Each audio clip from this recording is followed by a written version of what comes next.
음을 볼 줄 알아야 되고 희망을 볼 줄 알아야 되고. 자, 그래서 이해합니다. 그래서 우리가 뭐야 돼요? 예레미야는 지금 뭘 보고 있다고? 마켈, 생명. 바로 이 생명. 그래서 우리 속에는 뭐가 있어야 된다는 거예요. 우리 속에는 마켈이 있어야지. 내가 생명이 있을 때 다른 사람들에게 생명을 넣어줄 수 있는 거죠. 그게 누구예요? 바로 예수 그리스도. 신약으로 말하면 바로 예수 그리스도. 그래서 이 마켈. 내가 무엇을 보았느냐? 내가 무엇을 보느냐? 내가 살구나무를 보나이다. 이러시되 내가 잘 보았다. 보느냐? 보나이다. 보았다. 뭐 해야 돼요? 자, 보느냐? 보나이다. 보느냐? 보나이다. 또 뭐라고 그랬어요? 보았도다. 뭐 같아? 보느냐? 보나이다. 보았도다. 점층적 구조를 쓰고 있잖아. 점점 확대되어져서 그 사실을 나타내는. 뭘 보고 있다? 앙상한 가지나무가 아니라 앙상한 가지나무를 지금 앙상한 가지나무 맨날 쳐다봐야 아무 소용없단 말이에요. 뭘 봐야 된다는 거? 마켈. 여러분들의 가슴 속에, 내 심장에 뭐가 뛰어야 돼요? 요 마켈이 뛰어야 된다. 음이 터야 된다는 거죠. 내가 음이 없으면서 남에게 음을 줄 수 없는 거예요. 나에게 생명이 없으면서 다른 사람들에게 생명을 줄 수 없는 거예요. 요게 마켈. 지난 시간에 그렇게 강조했잖아요. 마켈. 살구나무 가지의 환상에서 가장 중요한 건 내가 무엇을 보고 있느냐라고 하는 거. 오늘 우리가 이 세상에서 살아가면서 내가 지금 무엇을 현재 보고 있느냐, 이 땅에 살아가면서 내가 무엇을 쳐다보고 있느냐가 중요한 거예요. 그렇잖아요. 내가 예수 그리스도를 쳐다보고 있느냐, 아니면 세상의 모든 환경과 조건을 바라보고 있느냐, 무엇을 보고 있느냐라고 하는 거.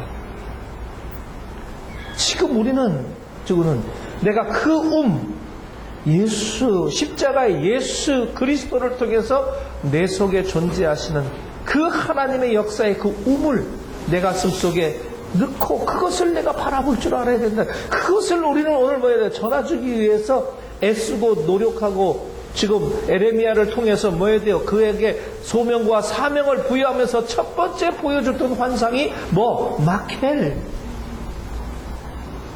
앙상한 살구나무 가지를 보는 게 아니라 그게 마켈. 생명을 지금 보고 있다는 거예요. 세상의 엉뚱한 데를 쳐다보지 말고 뭘 쳐다봐라?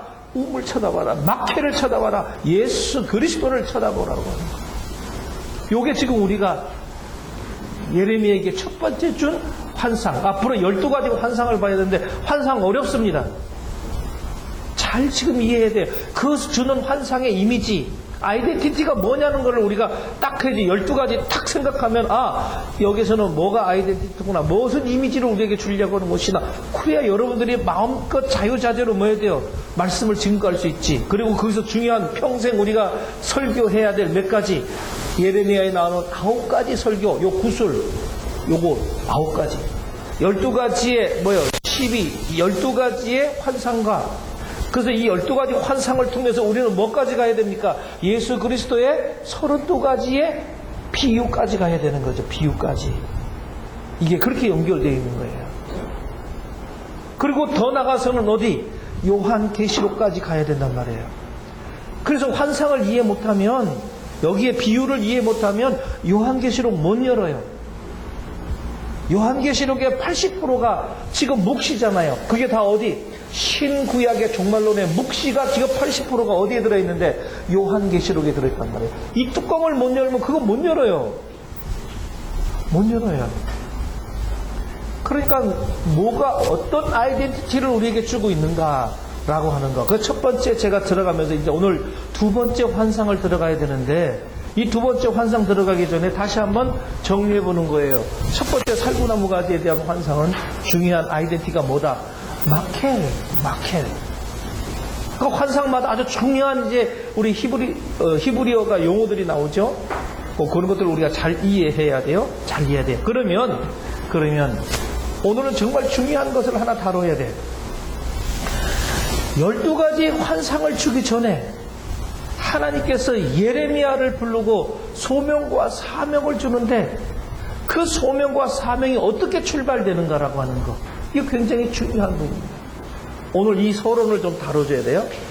여러분들에게 유인물은 주지 않았어요. 성경 보고 하려고. 자, 그럴 때 별도로 노트를 하기 바랍니다. 아주 중요한 사항이에요.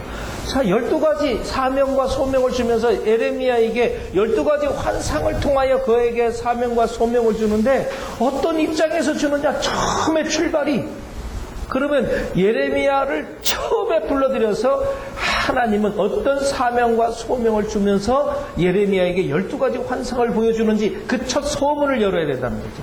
제가 지난 시간에는 첫 환상의 서문을 열었는데 오늘은 다시 처음으로 돌아가서 예레미야에게 소명과 사명을 주는데 어떻게 문을 열고 가고 있느냐.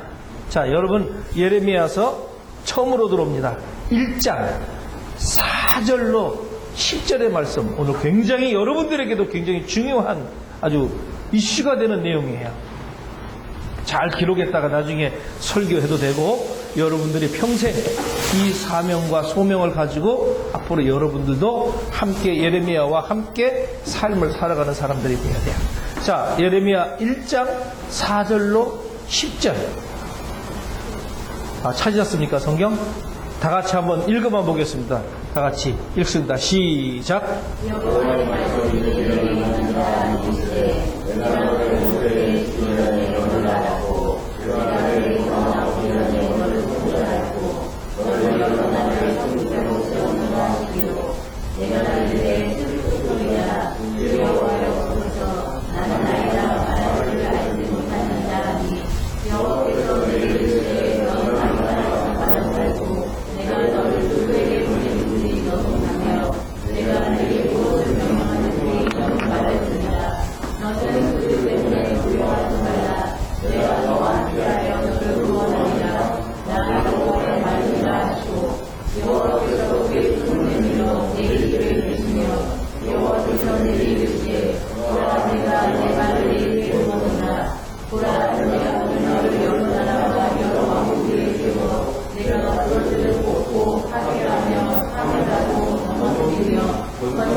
자, 4절부터 10절까지 빨간 거 있으면 전체를 다 박스로 딱 묶어 놓으세요. 성경에다가 빨간 걸로 전체 박스를 딱 하나 묶어. 이거는 4절부터 10절까지는 박스로 딱 묶어 놓으세요. 딱 언제 열어도 예레미야를 딱 열어볼 때, 이게 딱 4절 첫 번째, 여호와의 말씀이 내게 임하니라. 여호와의 말씀에 여기 대가로, 여호와의 말씀 여자 앞에 크게 대가로, 요거 대가로, 여자 앞에 대가로. 그 다음에 여호와의 말씀이 내게 임하느니라 대가로 닫고 아주 표시를 딱 빨간 거 눈에 딱 띄게 이제 하나하나 하면서 성경에 표시를 해놓으면 나중에 여러분들이 성경만 보고도 뭐 할 수 있어요? 말씀을 전할 수 있도록 제가 오늘 이 설명을 다 풀어줄 거예요. 오늘 2시간 걸릴지도 모르고 3시간 걸릴지도 몰라. 이 내용 굉장히 중요한 내용이에요. 왜? 예레미야에게 소명과 사명을 주 12가지 환상을 보여주기 전에 지금 뭐부터? 예레미야에게 지금 하나님께서 사명과 소명을 부여하는 장면이란 말이에요. 굉장히 중요한 장면이에요. 이거 이해해야 다음에 뭐가 12개 환상을 우리가 이해할 수 있어요. 굉장히 중요한 거죠. 그러니까 4절부터 10절은 예레미야의 사명과 소명의 기사가 소개되어 있는 거. 자, 그래서 그 4절 위에다가 타이틀을 붙였어요. 예레미야의 소명, 가로 열고 사명, 가로 닫고 아예 거기다가 써놔. 책에다가.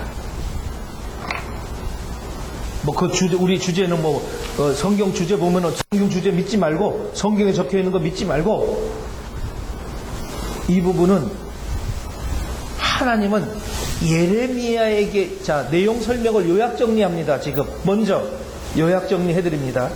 예레미야에게 하나님이 임하시어서 그의 선지자 소명을 지금 통보하는 거예요. 예레미야 자신이 자기는 뭐라고 합니까?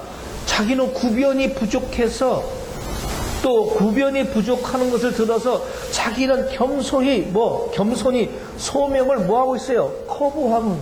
소명을 거부하고 있어요.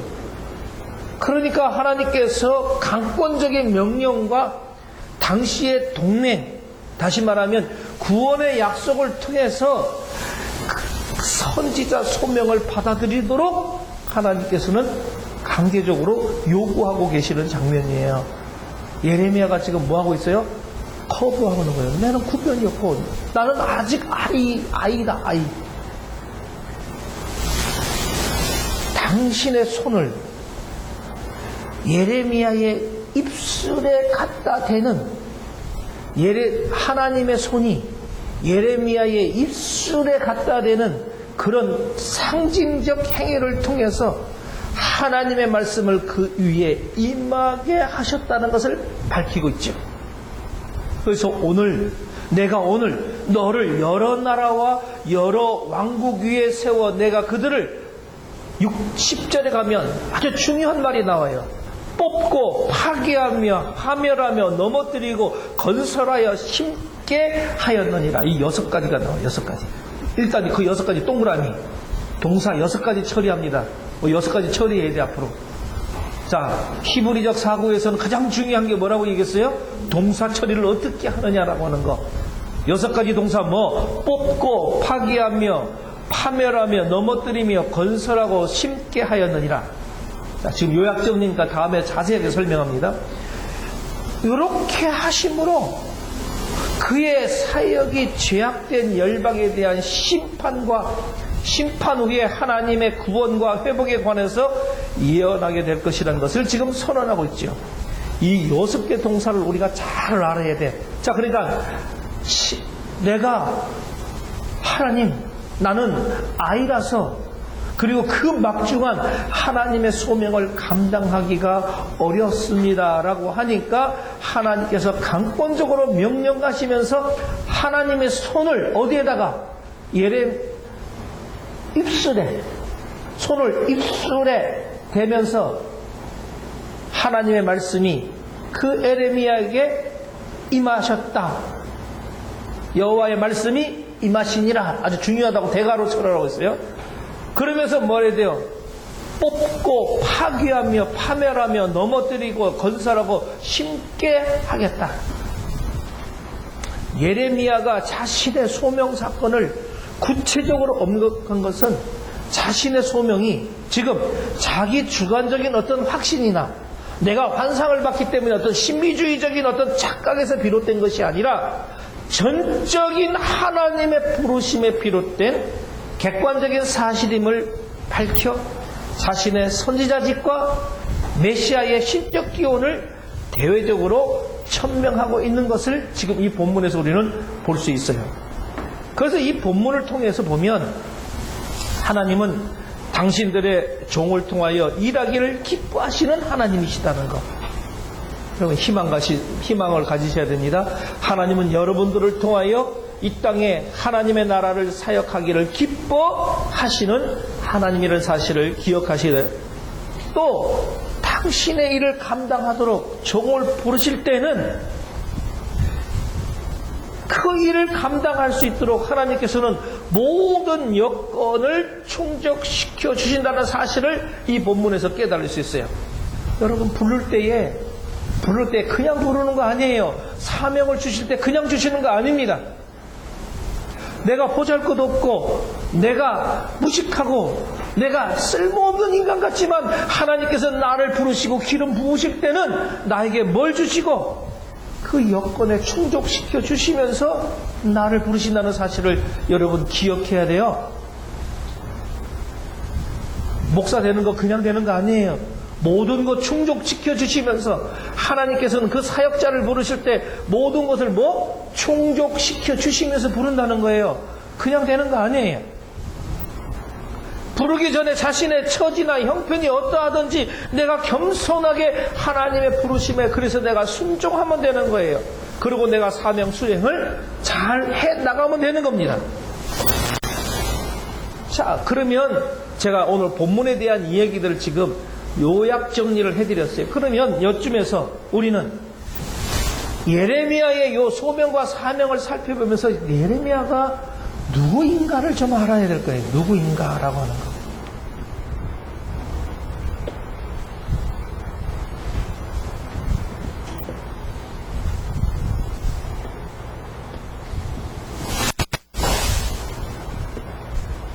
자,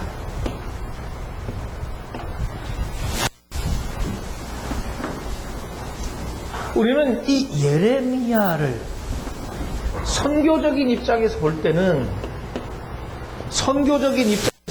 이 예레미야를 가리켜서 여기는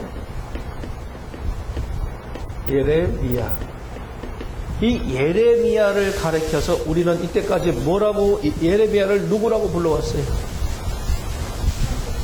그 선지자, 무슨 선지자? 별명이 있잖아. 눈물의 선지자라고 불러왔잖아. 근데 저는 오늘 여기다 눈물의 선지자라고 쓸 것 같지? 아니, 여러분들하고 생각하는 히브리적 사고에서 히브리적 원전에서 볼 때는 이 예레미야를 눈물의 선지자라고 하기 전에 이 사람을 열방의 선지자라고 이렇게 이야기해드리고 싶어요. 눈물의 선지자라고 하는 것은 예레미야의 특성을 이야기할 때는 눈물의 선지자라고 이야기합니다.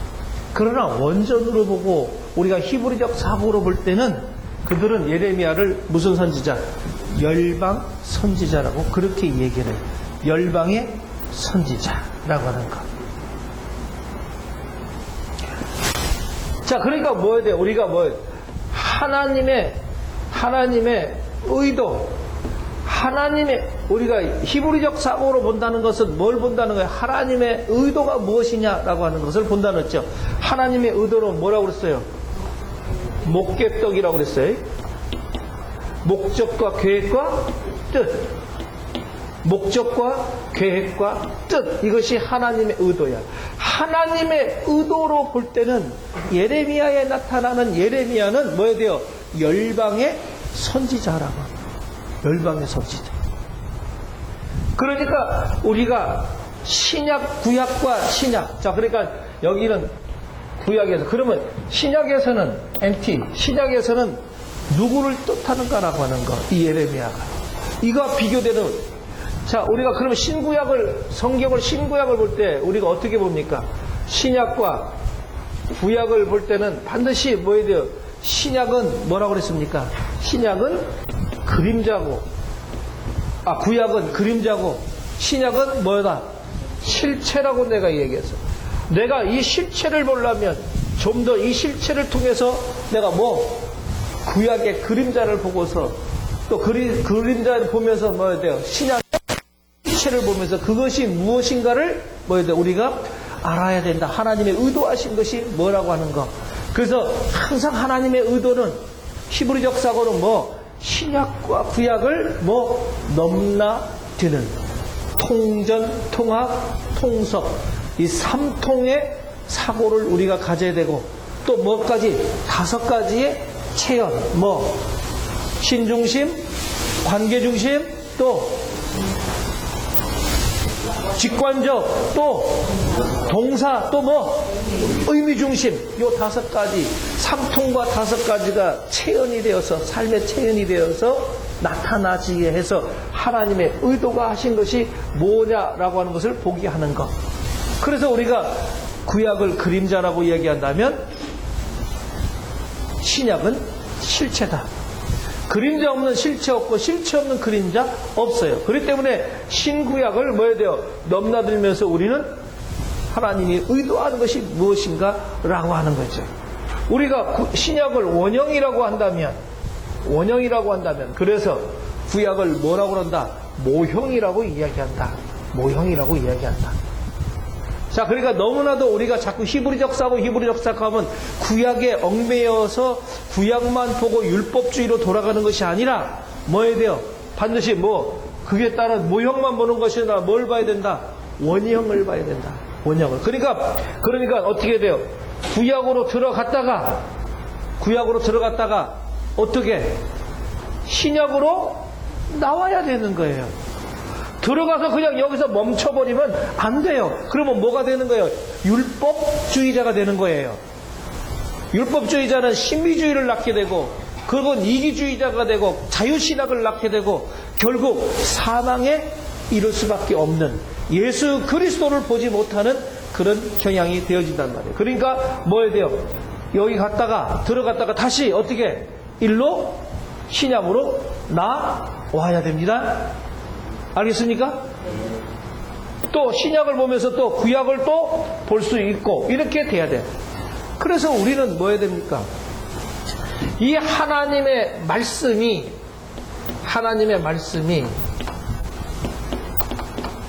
삶에 적용이 되어져야 된다는 거예요. 삶에 적용이 돼요. 말씀이, 우리가 히브리적 사고로 성경을 지금 배우는 이유는 여러분들의 지식을 높여드리려고 배우는 게 아니에요. 이 자리에서는 이 말씀이 살아 역사하고 하나님께서 의도한 바가 뭔지를 깨달아 내 삶에 내가 체질화되고 그것이 말씀의 생활화되어서 내가 변해지는 삶 사는 것, 그것을 내가 하나님의 많은 백성들에게 뭐 해야 돼요? 말씀으로 선포해주기 위해서 이거 공부하는 거지, 여러분들의 지식을 높이는 거 절대 아니라는 거예요. 잘못하면 지식이 높아지면 안 돼요.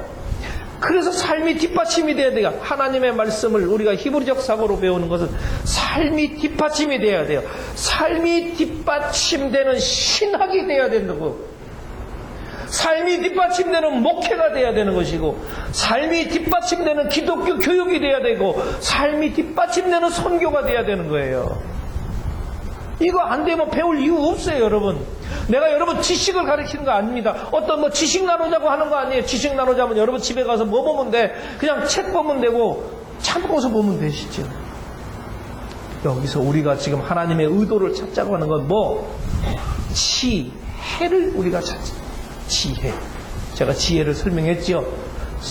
욥기를 통해서 지혜와 명철을, 결국 그 지혜는 뭐다는 거? 예수 그리스도라고 하는 거. 하나님의 말씀이었다는 거. 이것이 내 삶에 적용 안 되면 문제가 많은 거예요. 나는 조금 더 뭐 할 수 없다. 변화될 수가 없다. 그러니까 삶에 적용이 되지 아니하는, 삶에 적용을 된다는 것은 결국 나의 변화가 이루어지는 거예요. 신학이 삶에 적용되는, 삶이 변화되는 신학, 삶이 변화되는 목회, 삶이 변화되는 기독교 교육, 삶이 변화되는 선교, 이것이 돼야 된단 말이에요.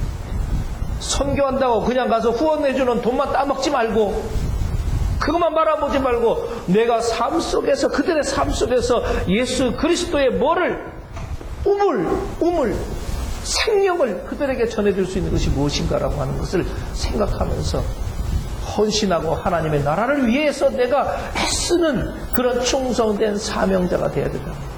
오늘 예레미야에게 하나님은 지금 그런 사명을 주고 있는 장면이에요. 그래서 예레미야를 뭐라 했어요? 선교적인 사명과 히브리적 사고로 볼 때는 이 예레미야를 뭐다? 열방의 선교자, 열방의 선지자, 이렇게. 그러면 신약에서는 이와 유사한 사람이 누구냐면 바로 바울이라는 사람을 우리는 가리켜서 뭐라고 하냐면 이방의 사도다, 그렇게 이야기를 해요. 그래서 우리가 흔히들 이야기할 때는 사도 바울을 뭐라고 했다? 은혜의 사도다, 은총의 사도다, 그렇게 이야기했죠. 은혜의 사도 또는 은총의 사도, 이것은 뭘로 볼 때? 바울의 특성으로 볼 때는 은혜의 사도요, 은총의 사도고, 특성으로 예레미야를 볼 때는 눈물의 선지자지만, 히브리적 사고로 우리가 원전적으로 해석해 보면 예레미야는 무슨 선지자? 열방의 선지자라고 하는 것을 하나 더 여러분들이 외워요. 누구냐? 예레미야가 누구냐? 그래서 이 열방의 선지자, 자, 그러니까 눈물의 선지자 특성을 살리면 맨날 눈물을 흘리다가 끝나고 마는 사람이지만 어디를 향한 온 세계를 무대로 열방의 선지자로 지금 에레미야를 세우려니까 에레미야가 뭐예요? 거부할 수밖에 없어요. 나 같은 사람이 어떻게, 아니 우리나라도 아니고 유다도 아니고 어디 열방을 향하여 내가 아니 나는 못합니다. 즉 그런 얘기합니다. 그러나 하나님은 강권적으로 그에게, 그래서 오늘 이 본문을 통해서 예레미야에게 5가지 소명 사건을 지금 이야기하고 있어요. 오늘 우리는 이 예레미야의 이 본문을 통해서 5가지의 소명, 사명 사건을 오늘 탐구해 나가야 될 것입니다. 2시간 걸지 3시간 걸지 몰라. 빨리 하면 빨리 끝날 수도 있고. 왜? 너무 중요하기 때문에. 이 소명은 참으로 중요한 소명이고 사명이에요. 오늘 이 소명은 오늘 우리를 향한 하나님의 말씀이며 우리에게 다시금 생각하는 소명이라고 하는 사실이에요. 이 5가지 지금 사명을 10절까지, 4절부터 10절까지 통해서 보면서 5가지의 이 사명과 소명을 우리가 탐구할 텐데, 이것을 통해서 우리는 오늘 우리에게 주신 나의 사명과 소명을 우리는 다시 한번 생각하고 반성해야 된다라고 하는 것을 말씀을 먼저 드립니다. 그래서 우리는 이 예레미야의 소명을 탐구하면서 오늘 나에게 주신 사명 다시 한번 반성하고 깊게 우리는 묵상하고 생각해야 될 것이다 라고 하는 것. 부터 내어놓고 하나하나 제가 설명을 합니다. 5가지가 궁금하죠. 뭐가 나올까? 5가지. 성경을 읽어보니까 성경 속에서 5가지가 뭐냐? 자, 본문 전체를 통해서 예레미야의 소명 5가지를 제가 소개합니다. 첫째 소명은 5절. 자, 4절은 중요한 거는 4절은 뭘 쓰라고 그랬어요? 대가로 딱 쳐놓고, 요게 4절은 대전제가 뭐예요? 하나님의 말씀이 어디에 있다? 내게 임하니라. 말씀이 내게 임해야 돼요. 말씀이 내게 임하지 아니하면 내가 사역할 수가 없어요. 대전제는 뭐다? 하나님의 말씀이 내게 임했다. 자, 그래서 첫 번째 예레미야에게 주시는 소명은 5절. 하나님의 선제적 개입.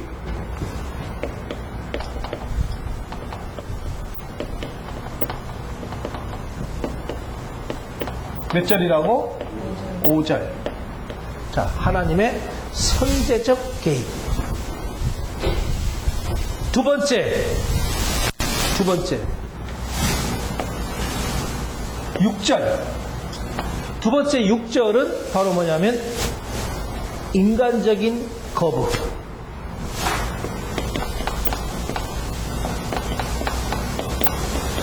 인간적인 거부.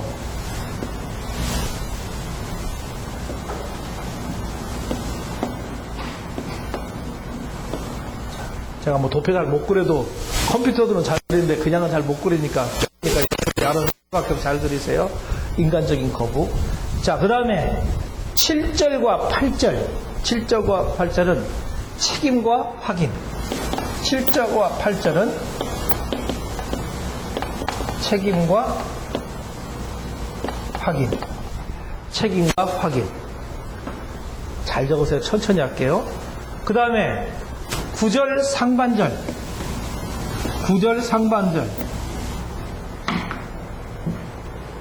9절 상반절은 실제적인 임명.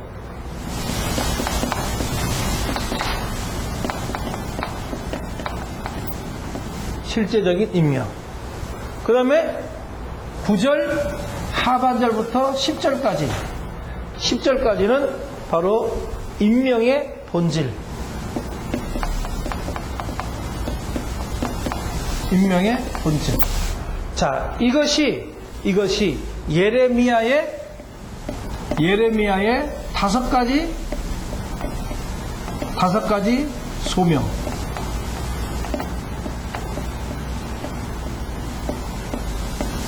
이 예레미야의 5가지 소명입니다.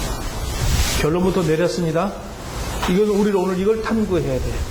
본문 하나하나에 무슨 의미를 가지고 있고 무엇을 이야기하시려고 하나님께서는 우리들에게 이렇게 이야기를 하고 있는가. 대전제는 뭐라고 얘기했습니까? 대전제 4절 여호와의 말씀이 내게 임하여. 우리에게 사명이 주어질 때 나에게 뭐가? 하나님의 말씀이 나에게 임해야 되는 거예요. 자, 그러면 대전제 하나님의 말씀이 임하는 것. 이 대전제가 바로 5가지 소명을 이루어 갑니다. 잘 잡았어요? 자, 그러면 4절. 자, 이제 본문 해석, 본문 들어가보면 본문 4절. 대전제를 두는 여호와의 말씀이 내게 임하니라 이르시되. 자, 이 본문의 말씀은 예레미야의 소명에 대한 근거를 제시해주고 있는 거죠. 예레미야의 소명의 근거는 어디에 있다? 여호와의 말씀이 내게 임함에 있다는 거예요. 그래서 요 대갈로를 쳐라는 거 크게 중요한 거니까. 자, 요 본서의 저자 예레미야의 소명 기사가 서두에 나오는 요 여호와의 말씀이 내게 임하니라고 하는 의미를 지닌 것은, 이것은 예레미야의 예언이 바로 신적 기원을 가지고 있다는 사실을 강조해주는 표현이다. 요 내용이. 자, 여기서 예레미야가 이 문구를 기록한 목적이 뭐냐? 목적. 여호와의 말씀이 내게 임하니라고 하는 요걸 쓴 목적이 뭐냐? 요거. 자신의 예언이 앞으로 12가지 일어나는 자신의 예언이 어떤 창작에 의해서라든지 어떤 신비주의라든지 어떤 뭐 상징물의 산물이 아니라 오직 누가?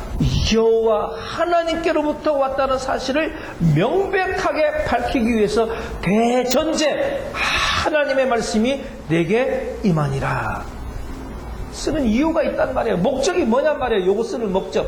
대전제를 두는 목적이 뭐라고? 대전제를 준 목적이 뭐라고? 다 같이 뭐라고? 왜? 어떤 자기 예언이 어떤 창작이나 어떤 상징이나 뭐 내가 신비주의를 가지고 내가 이야기하는 것이 아니라 하나님의 말씀이 내게 임했다는 거. 굉장히 중요한 사실입니다. 우리는 제일 보면 자꾸 신비주의에 빠져가지고 뭘 봤다 들었다 자꾸 그렇게 이야기하는데, 그거 자기의 어떤 창작이나 어떤 상징이나 환상을 보고 하는 것이 아니라 뭐가 전제가 돼야 된다고? 하나님의 말씀이 내게 임하니라. 하나님의 말씀이 내게 임하니라. 그러니까 하나님을 경외하는 사람들이라면 누구든지 이 문장을 읽을 때마다 당신의 종에게 말씀하시는 하나님의 말씀하신 대로 행하실 하나님을 기대하게 되면 세상을 초월하겠지. 세상을 초월하게 계시지만 인간의 역사 속에서 개입하시고 섭리하시는 이 하나님을 우리가 바라지 않을 수가 없다는 거예요. 예레미야는 이처럼 뭐에 대해 하나님의 말씀이 임하시는 사건을 통해서 정말 수줍고 감수성이 많던 청년에서 유다의 열방의 제약을 선포하는 열방의 선지자, 그들의 죄악상을 쳐부수는 불같은 방망이가 되었다는 거예요. 나아가서 그의 선포는, 예레미야의 선포는 오고 오는 모든 세대에 하나님의 심판을 알리는 경고의 나팔이 되고 또 회복을 알리는 희망의 메시지가 되었다는 것. 말하자면 하나님의 말씀이 임하시는 이 사건으로 인해서 예레미야의 인생이 완전히 바뀌어졌다는 것. 완전히 바뀌었다. 어떤 인생으로? 가장 영광스러운 인생으로 바뀌어졌다는 것. 자, 그러니까 하나님의 말씀이 오늘 나에게 임하여 질 때 나는 가장 영광스러운 사람으로 바뀌어진다는 거예요. 변화된다는 거예요. 사역자는 우리는 하나님의 말씀이 임하는 그런 역사가 일어나 우리의 사역이 변화되기를 간절히 부탁을 드립니다. 한국 교회에 힘들어져 가고 있는 이 한국 교회에 하나님의 말씀이 임할 때 이 한국 교회가 변화됩니다. 내 가정에 또 이 사회에 하나님의 말씀이 임할 때 이 사회가 변해지는 거예요. 자, 이렇게 대예언을 시작할 때 나의 이야기가 아니라 누구? 하나님의 말씀이 임하는 것이에요. 하나님의 말씀이 내게 임해야 합니다. 그럴 때 내가 변화될 수가 있어요. 오늘날 한국의 요 민족이 변화되고 바뀌려면 요 민족에게 하나님의 말씀이 임해야 됩니다. 그래야 민족이 바뀌고 세계를 섬기는 하나님의 말씀이 내게 임할 때 우리는 세계를 더 섬길 수가 있어요. 그리고 선교할 수 있어요. 자, 우리 기독교는 각자가 뭉쳐서 하나의 공동체를 형성해서 만들어 갑니다. 그 각자에게 뭐야 돼요? 그 공동체 각자에게 공동체에게 하나님의 말씀이 임하는 역사가 일어날 때에 그 공동체가 뭐야 돼요? 활발해지고 불같이 일어날 수 있다는 거예요. 하나님의 말씀이 내게 임하면 변화됩니다. 변화됩니다. 바뀌어집니다. 내가 바뀌어지지 못하는 모습이 왜 못 바뀌어질까요? 하나님의 말씀이 내게 임하지 못하기 때문에 안 바뀌어지는 거예요. 왜 성도들이 안 바뀝니까? 하나님의 말씀이 임하지 못하기 때문에.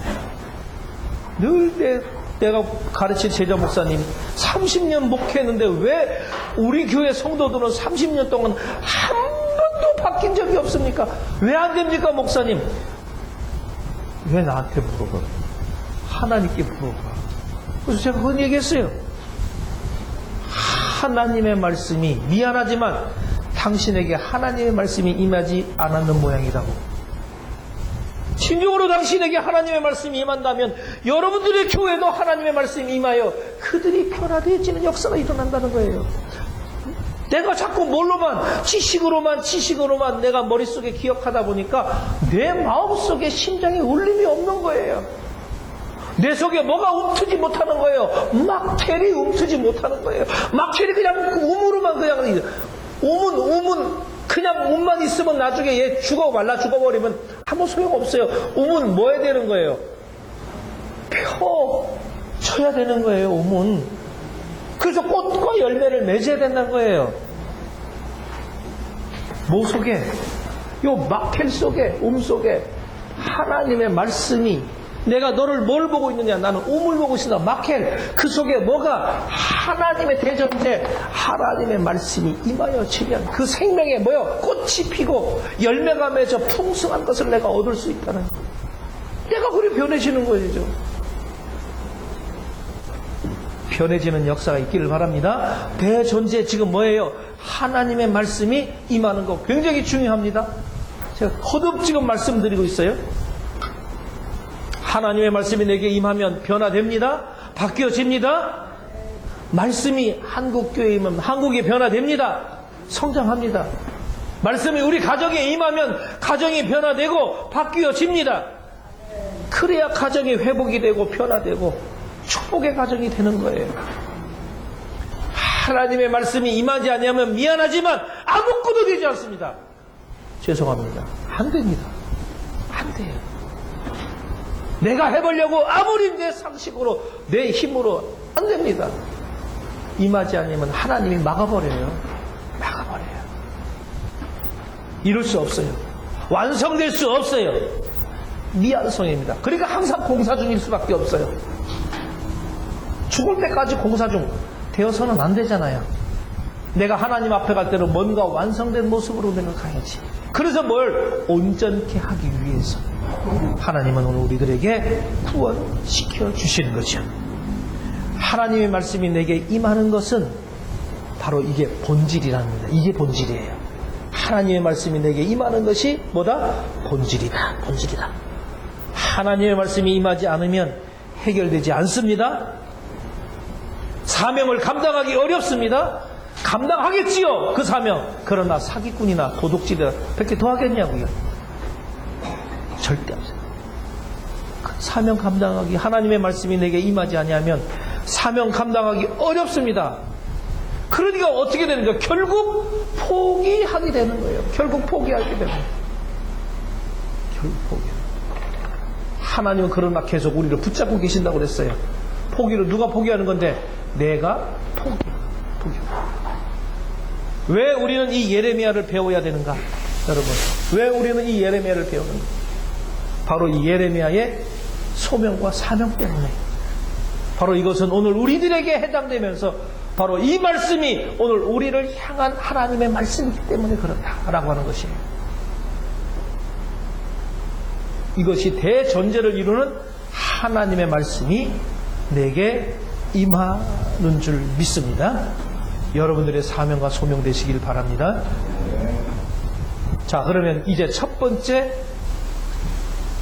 5절 한번 읽어보겠습니다. 다 같이 시작. 내가 너를 모태에 짓기 전에 너를 알았고 내가 배에서 나오기 전에 너를 성별하였고 너를 여러 나라의 선지자로 세웠노라 하시기로. 자, 여기서 성별하였고 세웠노라, 여기다가 동그라미, 성별하였고 세웠노라, 아주 중요합니다.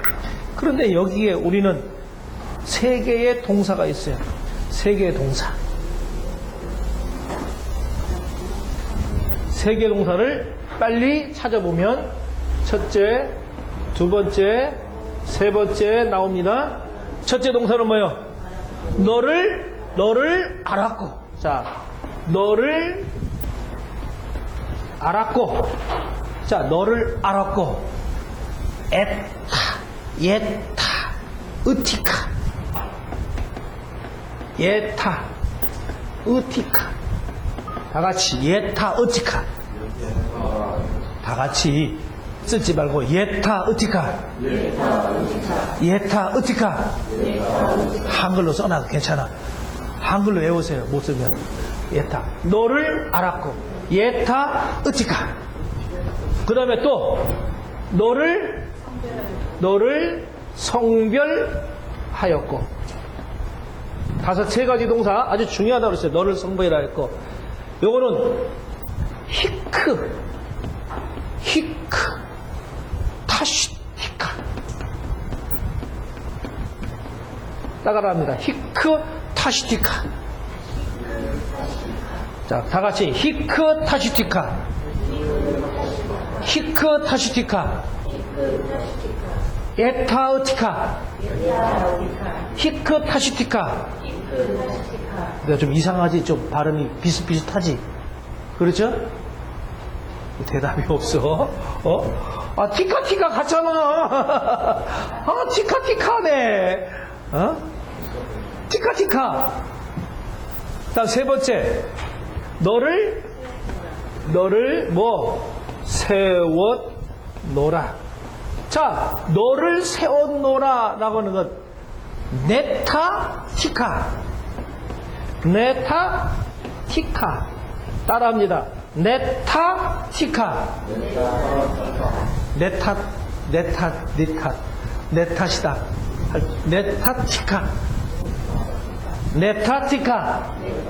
자, 5절에서 지금 뭘 얘기하는데, 하나님의 선제적 개입을 우리는 설명하고 있어요. 하나님의 선제적 개입. 5절에서 몇 가지 중요한 거, 세 가지 동사. 너를 알았고, 너를 성별하였다. 너를 세웠다. 티카, 쓰리티카. 그렇죠? 쓰리티카라고 그래, 그걸. 쓰리티카. 잊어먹지. 쓰리티카가 뭐? 너를 알았고, 너를 성별했고, 너를 세웠다. 예타, 히크타시, 네타, 스리티카. 이런 것들은 좀 목사가 좀 외워놔. 한글이라도 그 어디 가서 이야기하면 좀 폼 잡지. 에? 그리고 나중에 발음 기억만 외우면 다 알잖아. 그냥 자 모르는 거 써놔 그냥 이렇게. 자, 절대 자기 녹턴 거 보여주지 말고. 자, 그러니까 오히려 세 가지로 하나님께서는 예레미야의 소명을 한층 더 강조하기 위해서 지금 여기서 도치법을 쓰고 있는 거예요. 도치법. 도치라는 말이 뭐예요? 도치라는 말 강조해서 나타내는 말을 도치라고 얘기해요. 그 시에 많이 쓰죠. 그리고 점점점 뭘 썼다? 점점점점 뭐 하다? 점층법을 쓰고 있다. 에? 뭐 하고 있다? 점층법. 너를 알았고 성별, 너를 알았는데 그 다음에 뭐 너를 성별 1, 너를 알았고 두 번째 뭐 너를 성별하였고 너를 뭐 너를 알았고 예레미야 너를 알고 네가 누군지 내가 알았고 그 다음에 뭐 하고 너를 성별하였고 여기서 성별은 코데시예요. 다시 설명합니다. 여기서 성별하였다는 말은 코데시, 구별하다, 거룩하다, 또 뭐 깨끗하다, 모든 거 다 바치다. 이거 코데시. 너를 성결하게 하여 너를 뭐었다? 세웠다. 사명자로 세웠다. 하나님의 뭐 지금 예레미야가 거부하니까 하나님께서 첫째 뭐 선제적 개입하는 선제적 개입은 먼저 개입한단 말이에요. 내가 싫어도 강제적으로 개입한단 말이에요. 내가 싫어도 목사 만들겠다는데 하나님께서 어떻게 할 거예요, 너를? 그 자꾸 삐져나가니까 자꾸 맞지. 그잖아. 내가 너를 알았다. 김덕주 내가 너를 알았다. 그래 이제부터 내가 너를 뭐 하겠다. 성별해서 너를 뭐로 세우겠다. 목사로 세우겠다. 이게 하나님의 선제적 개입이에요, 지금. 내가 싫다고 하니까 하나님 나 같은 사람이 나 같은 사람이 술 먹고 담배 피고 별짓 타고 세상 살았는데 김원영 전도사님 나 같은 사람이 무슨 하나님의 말씀을 배울 자격이 있어요? 아니 난 너를 알고 있었다. 그러나 지금부터 너를 뭐하게 들었다. 코데시하게 만들어 놓고 너를 어떻게 했다. 너를 세우겠다. 선제적 개입하겠다는 거예요. 도수 없지 뭐 그게 내가 가야죠. 그거 거부하면 어떻게 됩니까? 그래서 두들겨 맞잖아. 그래가지고 끌려온 사람들 있잖아. 여기 많잖아. 나도 그랬습니다. 선제적 개입. 점점 뭐 점층적을 쓰고 있어요. 점층적 방법을. 그래서 모두가 다 이게 그거예요. 강하게 하는 도치 문구를 쓰면서 하나님은 점층적. 그래서 너를 알았고 너를 성별했고 요걸 통해 하나님께서 그를 알면서 성별한 시점을 강조하기 위해서 지금 선제적 개입하는 거예요. 자, 너를 알았고 예타흐티카 또 너를 성별하고 히크타시티카 그리고 너를 세웠다 네타티카 스리티카. 요 스리티카를 통해서 우리를 뭐한다? 사명을 주게 한다. 뭐라고? 하나님의 선제적 개입. 자, 그러니까 아주 중요한 게 뭐냐면 제일 끝에 티카 썼는데 왜 카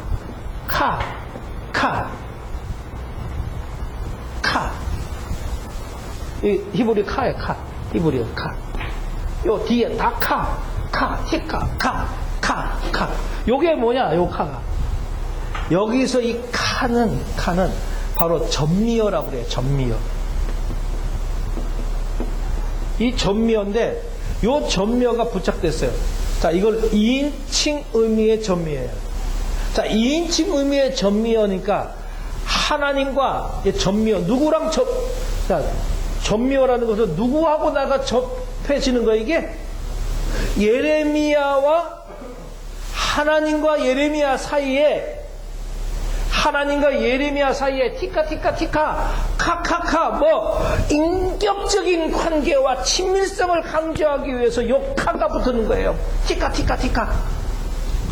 이 동일한 음을 사용해서 뭐 해야 돼요?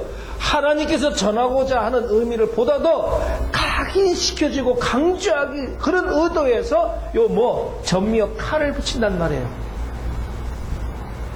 2인칭 전미어 칼을 붙이는 이유는 뭐예요?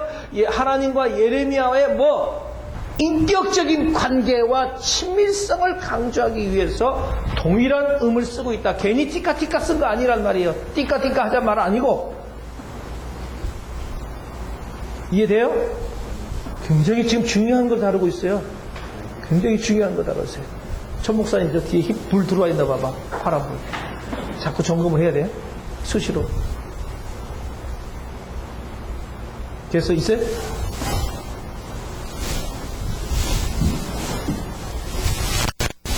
자, 그러니까 시간적인 관점에서 볼 때는 모태에 찍기 전에, 네가 배에서 나오기 전에, 시간적인 관점에서는 하나님께서는 그를 아시고 선지자로 성별하고 그에 근거하여 그를 지으시고 나오게 하셨다는 의미라는 거예요. 즉 다시 말하면 시간의 진전과 함께 하나님께서 예레미야에 대한 계획하신 바를 지금 구체화시키고 있는 그런 상황을 우리들에게 보여주고 있다. 언제 때부터? 모태 짓기 전에. 또 언제? 배에서 나오기 전에.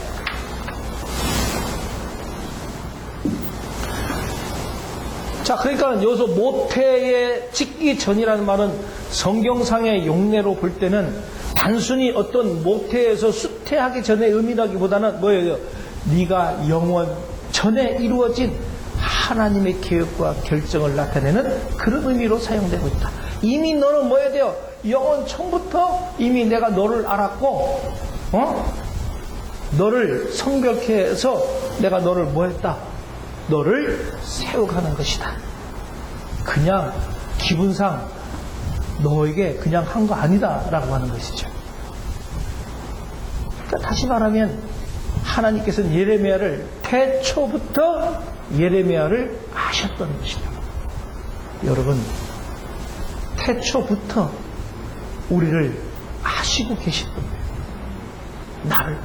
내가 이때까지 여기 온 것은 자유의지 때문에 내가 돌아서 오기도 하고 곧장 오기도 하고 멀리 여행 갔다 오기도 했지만 이미 하나님께서는 나를 다 뭐하시고 모태에서부터 태어날 때 전부터 뭐 해야 돼요? 그 영혼 전부터 너를 알고 있었다.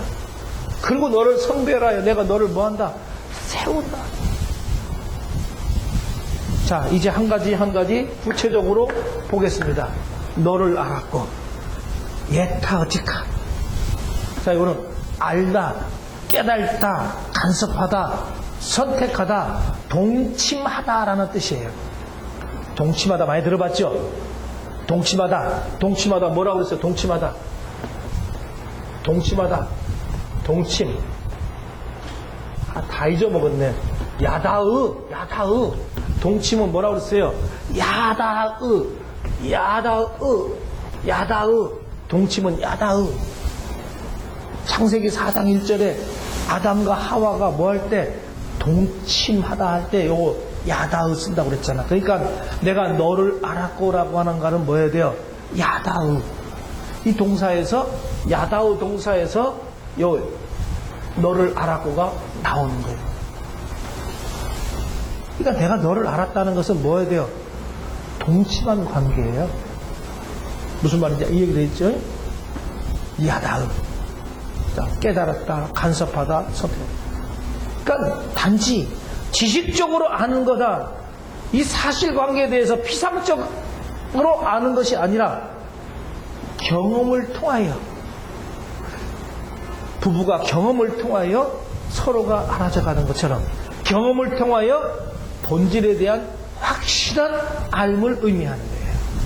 하나님께서는 예레미야와 얼마나 친밀하고 가까운 분인지를 나타내기 위해서 지금 예타의티카라고 하는 너를 알았고라고 하는 말을 쓰는 거예요.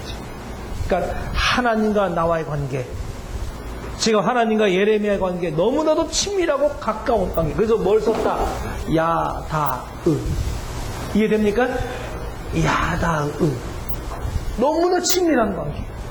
하나님은 나와 뭐 해야 돼요? 그냥 관계가 아니라 어떤 관계?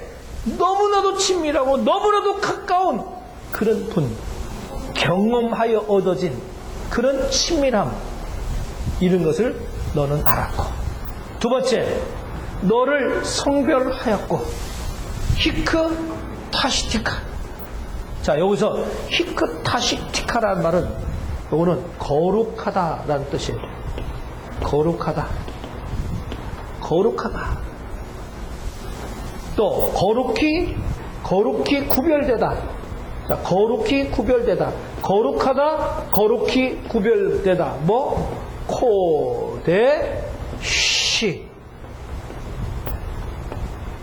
코데시. 코데시. 코데시 뜻이 세 가지 있다고 그랬어요. 코데시 뜻. 성결이란 말 속에 이 코데시의 뜻이 첫째, 뭐? 깨끗하다. 두 번째, 구별하다. 세 번째, 바치다. 바치다. 당진에서 목사님, 코데시 잊어먹지 마세요. 성결이라는 뜻이 뭐라고요? 첫째, 거룩하다. 두 번째, 깨끗하다. 세 번째, 바치다. 내 모든 것을 다 하나님께 바치는 것. 깨끗한 건 뭐? 물이 정수기를 통하면 필터를 통해서 못 먹는 물도 깨끗하게 먹혀지는 것처럼 우리가 예수 그리스도의 십자가를 통과되면서 나의 모든 죄가 깨끗해져서 구별되어지는 삶. 요게 코데시. 코데시. 코데시. 당신 목사님만 모르니까 목사님 손 들어봐요. 코, 대, 쉬. 이게 코데시예요. 안 잊어먹죠? 코데시. 세 가지. 성경. 중요해. 너를 성별하였고, 구별하고, 이거 아니란 말이에요. 뭐요? 너를 거룩하게 하고 너를 구별했다. 코데시. 자, 그러니까, 거룩히 구별하셨다는 의미. 자, 이것이, 그래서 사역동사라고 그래. 요 사역동사. 자, 동사 중에서도 사역동사. 그래서 히브리 민족들은 히브리어는 동사 위주인데 이 동사에는 여러 가지 종류의 동사가 숱하게 많아요. 동사 위주. 여기는 특별히 사역동사라고 하면 사역동사는 뭐예요? 사역동사는 뭐야? 사역동사는 뭐 하는 거? 행동이 주체가 되는 거를 사역동사라고 해요. 행동이 주체가 되는 거. 자, 그러니까 행동의 주체가 바로 누구라는 거? 하나님이라고 하는 것을 강조해주고 있다는 거. 이해되십니까? 자, 이와 같이 하나님께서 자신의 사역을 위해 예레미야를 거룩히 구별했다는 선언은 그가 사역 내내 왜 그를 거룩히 구별했을까?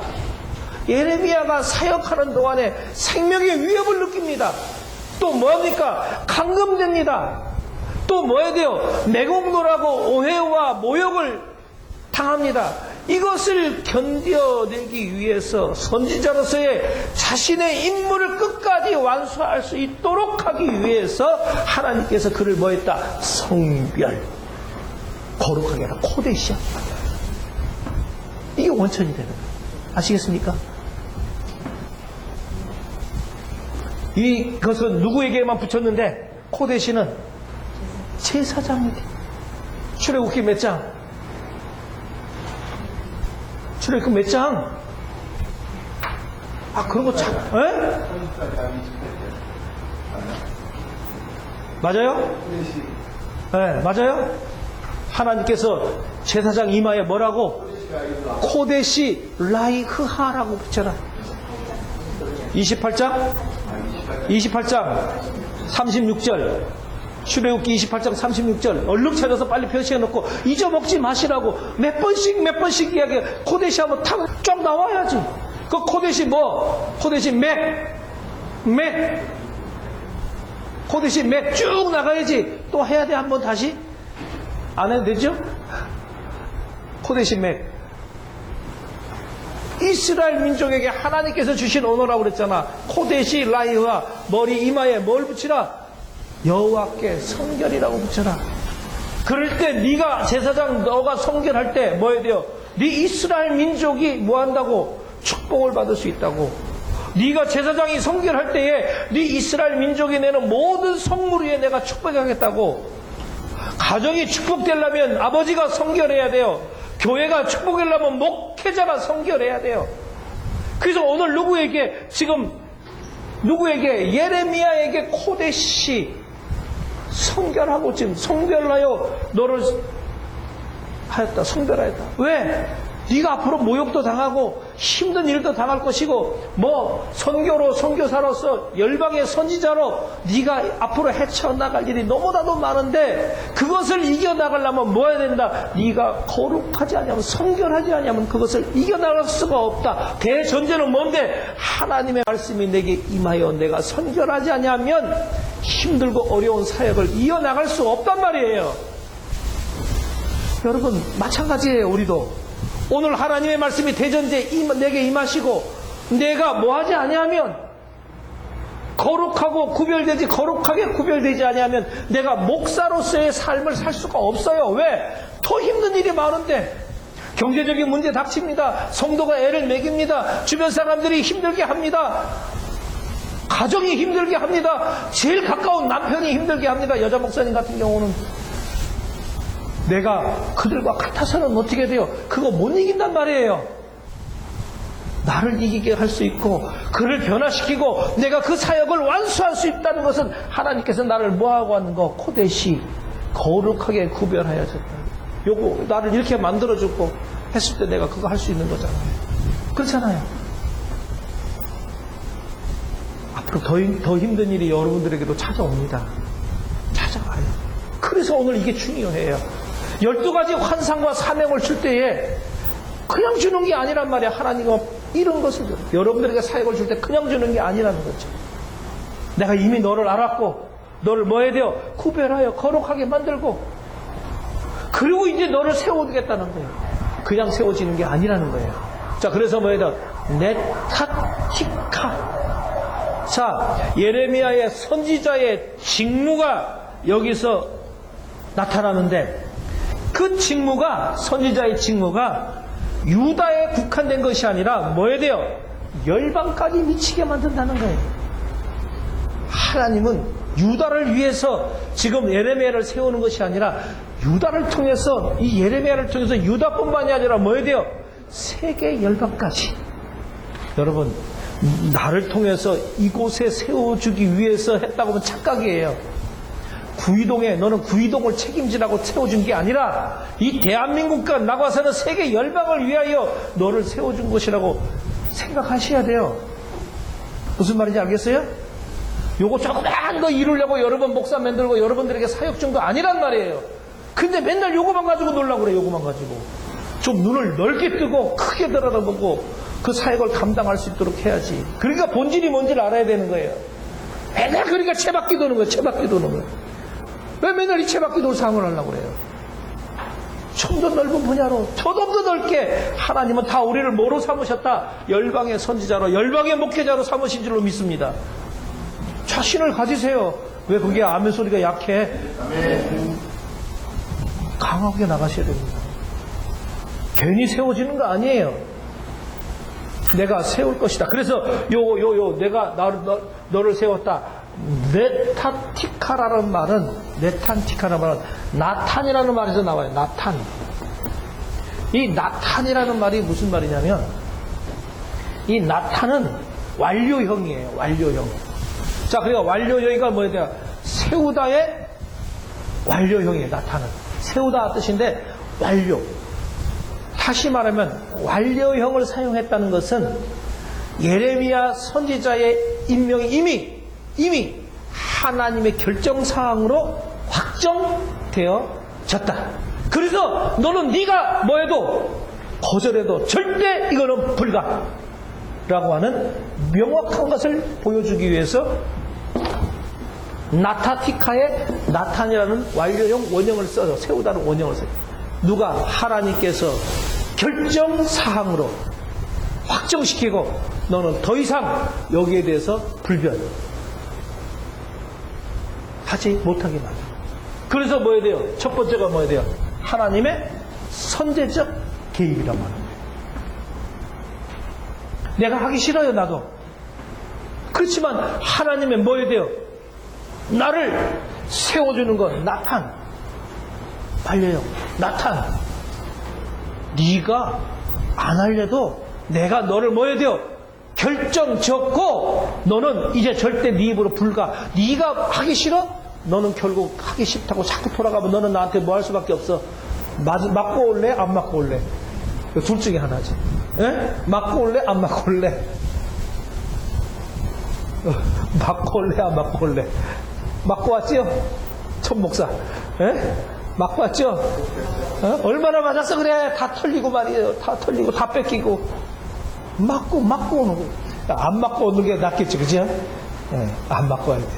하나님의 결정사, 하나님의 확정되어 버렸어요.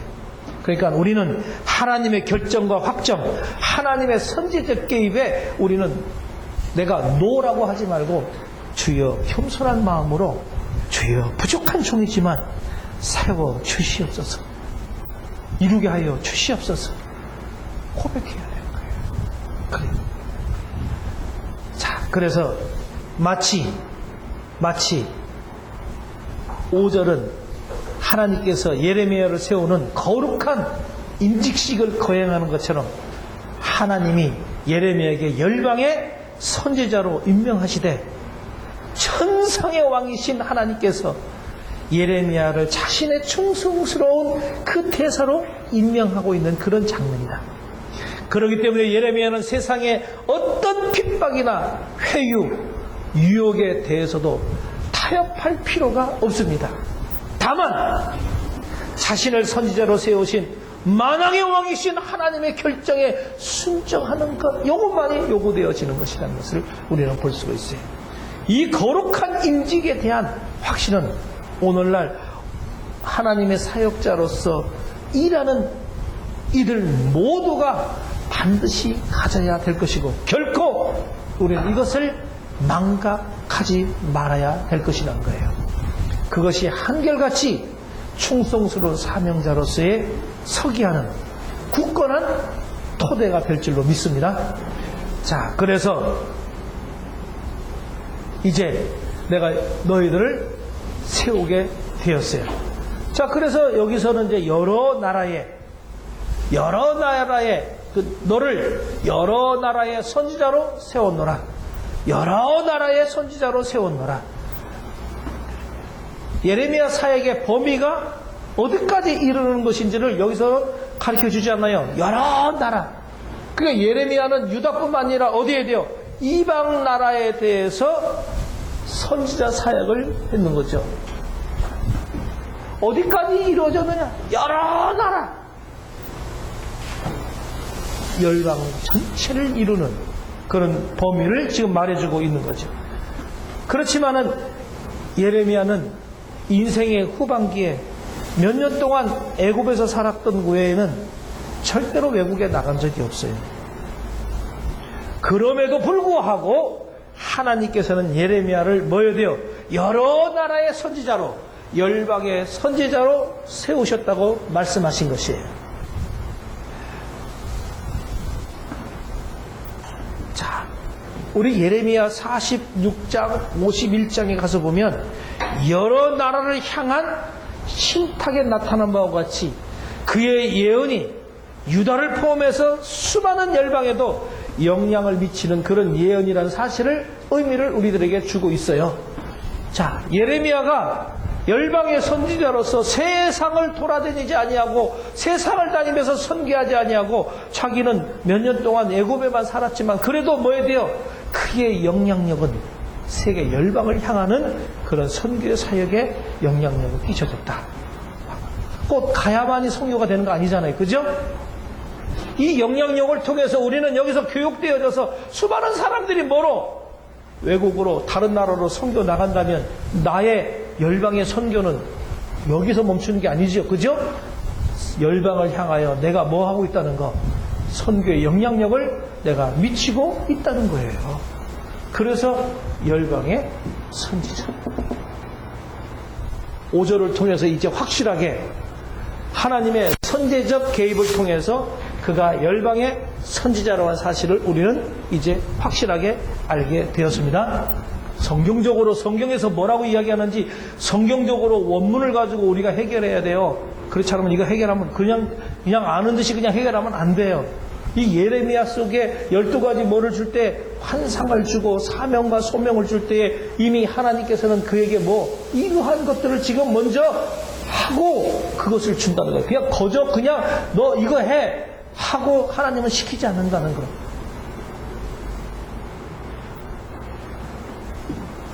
나는 부족하지 않아요. 내가 게을러서 부족한 것이지. 그렇잖아요. 하나님은 나를 다 시간마다 뭐하고 계신다? 준비시키고 계신다는 거. 여기에 나는 순종하고 따라가야 되는 거예요. 게을르고 뭐하고 하지 마세요. 본질이 뭐냐라고 하는 거. 본질을 벗어나는 비본질에 내가 속하지 않고 본질이 뭔가를 찾아다녀야 돼요. 본질이 뭔가. 자, 하나님의 선제적 개입은 내가 무엇을 내 스스로, 내 생각으로, 내 철학으로 내가 무엇을 하려고 하면 안 돼요. 뭐가 되어야 돼요? 하나님의 선제적 개입이 있어야 된다. 다시 말하면 이 말은 하나님께서 주도권을 가지고 성령의 주도권을 가지고 하나님의 선제적 개입이 우리들에게 먼저 이루어져야 된다. 하나님께서 세워주신 것은 하나님께서 세워주실 때는 1%도 거기에는 인본주의가 개입돼서는 안 돼요. 나를 통해서 나를 알았고 나를 성별하여 나를 완성하여 세웠다는 것 자체는 여기에 내가 순종하는 것은 단 1%도 여기에 뭐가 개입돼서는 안 된다. 인본주의가 개입돼서는 안 된다. 여러분 읽어야 돼요. 목회자는 그래서 1%도 인본주의가 포함되어지면 안 돼요. 하나님께서 세워주신 것에선 여러분이 진짜로 진정으로 하나님께서 나를 세워줬다고 얘기한다면 거기에는 1%도 단 1%도 인본주의를 생각해서는 안 됩니다. 그 순간부터 난 누구만 생각하고 하나님만을 생각하고 본질이 무엇인가를 생각하고 거기에 모든 것을 올인해야 돼요. 성별했다는 것은 앞으로도 살펴보겠지만 성결된 사역을 위해서 거룩한 사역을 위해서 다른 사람과 구별했다는 거. 내가 잘나서 된 거 아니에요. 내가 잘나서 나를 구별하고 성별해 주는 거 아니라는데 뭘 하기 위해서? 하나님의 사역을 이루어 나가기 위해서 나를 구별하여 주신 거예요.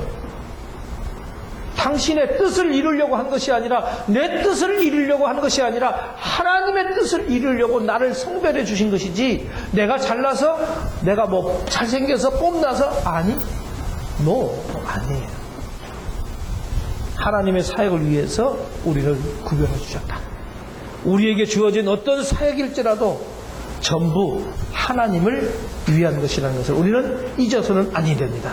때문에 우리는 거룩한 성결한 사역이 우리들의 현장 속에서 이루어져야 함을 저는 강조하고 싶습니다. 자, 그러면 우리가 하나님의 선제적 개입이 잘 이루어지려면 요 하나님의 5번째가 요것이 다 이루어지려면 요게 잘 이루어지려면 첫째 하나님의 선제적 개입이 잘 이루어지려면 첫째 내 것 다 내려놓아야 돼요. 내 것 다 내려놓아야 돼요. 내 철학, 내 사상, 내 교육, 내 학벌, 내 학식, 내 모든 것 다 내려놓아야 하나님의 선제적 개입이 잘 이루어져. 뭐가? 요 세 가지가 잘 이루어진다. 그래서 말씀이 지식이 되어서는 안 된다는 거예요. 말씀이 지혜가 되어야 된다는 거예요. 말씀이 지혜가 되어지려면 내 거 다 내려놔야 돼요. 여러분 명심하시기 바랍니다. 다 내려놓으세요. 두 번째 선지적 개혁 요 세 가지가 잘 이루어지려면 두 번째 비워야 합니다. 다 비워야 돼요. 나를 다 내려놓고 비워야 됩니다. 비우기만 하면 될까요? 비우지면 뭐 해야 되는데 채워야 돼요. 뭘로? 하나님의 말씀으로. 그것도 희물이적 상으로 채워넣어요. 세 번째 이 선제적 개입이 이루어지고 요 세 가지가 이루어지려면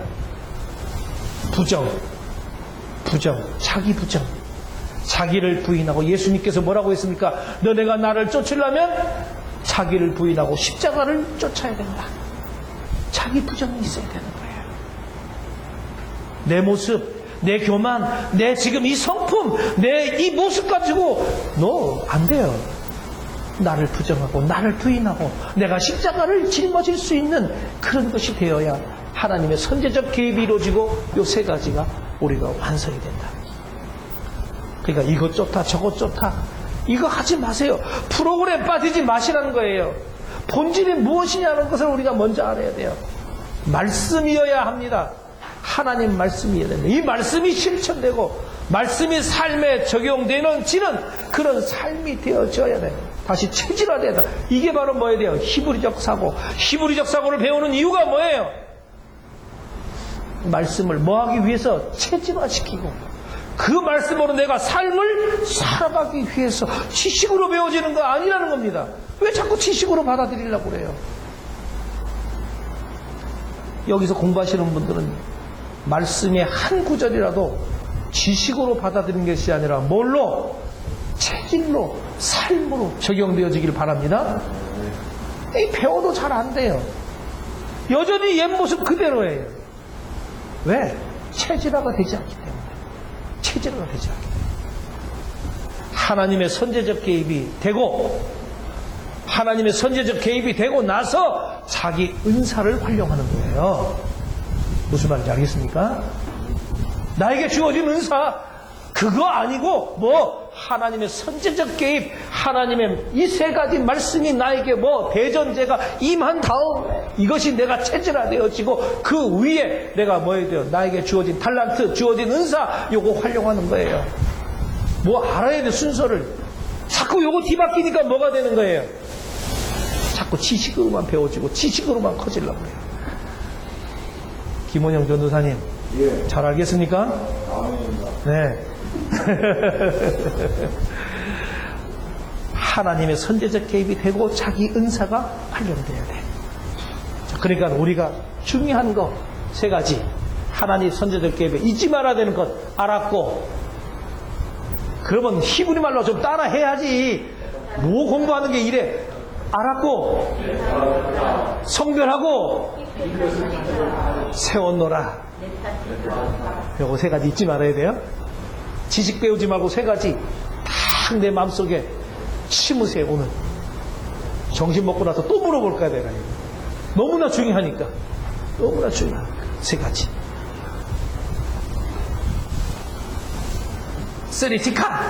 쓰리티카 그러면 쉽잖아. 쓰리티카 해놓고 예타오티카 또 뭐 해야 돼요? 히크타시티카 또 내 탓이냐 니 탓이냐 내 탓티카 쉽게 왜 히브리 말은 우리말하고 좀 비슷한 어순이 많아가지고 비슷하게 외우면 그냥 외워지는 거예요. 그냥. 코에다 대 쉬 하면 코대시가 되는 거죠. 코대 쉬 그죠? 절대 안 잊어먹죠. 멀리서 오셔도 돼. 이거라도 외워가야지. 코대 쉬. 자, 두 번째로 갑니다. 이제 6절 인간적인 거부. 인간적인 거부. 자, 6절 한번 다 같이 보겠습니다. 시작. 내가 이르되 슬프로소이다. 주 여호와여 보소서. 나는 아이라 말할 줄을 알지 못하나이다 하니. 자, 요 6절의 본문 인간적 거부. 요 6절의 본문은 자신의 겸손과 부족한 자신을 나타내는 거예요. 하나님으로부터 소명을 이제 통보받은 예레미야는 5절로부터 통보받았잖아요. 통보받은 예레미야는 자신의 처지에 대해서 하나님께 답변하는 겁니다. 뭐라고? 나는 아닙니다. 한마디로 얘기해서 나는 아닙니다. 그래서 내가 슬프도소이다. 내 마음이 자신의 마음이 답답한 마음이지요. 왜? 나는 아이라서 말할 줄 모르는데 하나님 그렇게 강제적으로 나에게 그 사명을 주시면 내가 이것을 어떻게 감당하겠습니까? 하나님 나는 절대 할 수가 없습니다. 왜? 나는 어린아이처럼 할지 못하기 때문에 말할 줄 모르는데 내가 어떻게 하나님께서 강제적으로 주시면 내가 어떻게 하자는 겁니까? 응?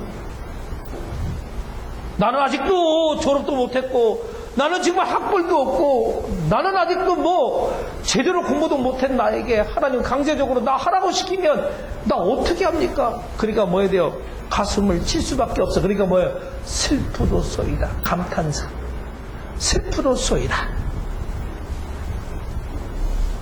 보소서. 이 감탄사. 자, 그러니까 여기서는 참 4개의 단어가 참 중요해요. 슬프도소이다. 주, 여호와, 보소서. 네 마디. 자, 이 예레미야의 4절부터 10절까지가 단어 하나하나가 굉장히 중요합니다, 이거. 여러분, 슬프도소이다. 주, 여호와, 보소서.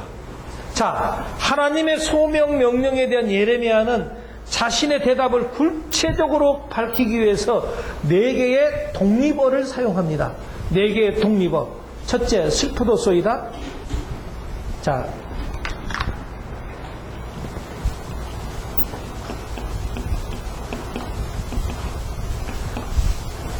슬프도소이다. 요거는 아하흐.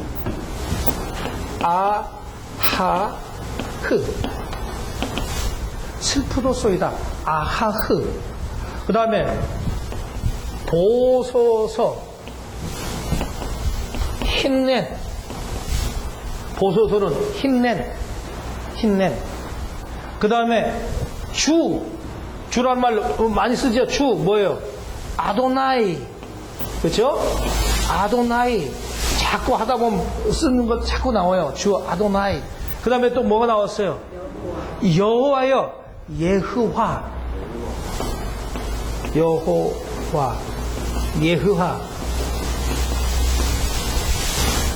아흐하. 힘내. 아도나이. 예흐화. 자, 요 4개 단어가 다 동격 관계의 호칭입니다. 다 동격 관계의 호칭이에요. 이것이 다 동격이라고 하는 거예요. 참으로 희한하죠. 지금 예레미야가 하나님의 선제적 개입에, 사명의 선제적 개입에 예레미야가 뭐 하고 있는 거 지금 아니라고 반응하면서 구체적으로 4가지의 단어를 지금 독립어 단어를 구사하고 있어요. 근데 이 독립 단어가 다 뭐라고요? 동격이에요. 동격이라는 거예요. 동격.